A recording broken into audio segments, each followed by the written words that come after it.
Welcome to Nivas news. మా channel మీకు నచ్చినట్లయితే లైక్ చేయండి, షేర్ చేయండి, కమెంట్ చేయండి. మర్చిపోకుండా బెల్ సింబల్ని క్లిక్ చేయండి. సబ్స్క్రైబ్ చేయటం మర్చిపోకండి. ఆర్ఆర్ఆర్ గెలుపు కోసం హీరో వెంకటేష్ ప్రచారం. కొత్తగూడెం పుర ప్రముఖులతో ఆత్మీయ సమ్మేళనం. ముఖ్య అతిథులుగా రెవెన్యూ మంత్రి పొంగులేటి శ్రీనివాసరెడ్డి, రాజ్యసభ్యురాలు రేణుకా చౌదరి, వైరా ఎమ్మెల్యే రామ్దాస్ నాయక్ పాల్గొన్న పార్లమెంట్ ఎన్నికల కోఆర్డినేటర్ నాగా సీతారాములు. ఖమ్మం నివాస్ న్యూస్. ఖమ్మం పార్లమెంటు బరిలో నిలిచిన రామసహాయం రఘురాం రెడ్డికి మద్దతుగా విక్టరీ వెంకటేష్ ప్రచారం రంగంలోకి దిగారు.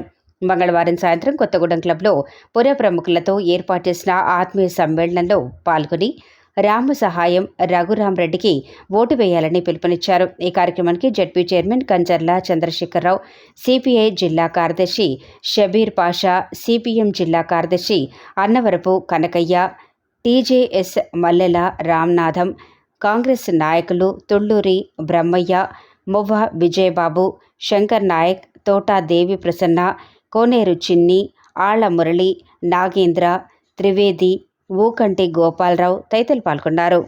ఎవరైనా తల ఎగరేస్తే వారికి ఉన్న సంస్థల ద్వారా వ్యవస్థల ద్వారా ఆ తల ఎగరేసిన వారిని ఐటీ, ఈడీ, సిబిఐ కేసులు పెట్టి వివిధ రకాలుగా వారిని ఏ రకంగా ఇబ్బందులు పెడుతున్నారో మనకు తెలియదు కాదు.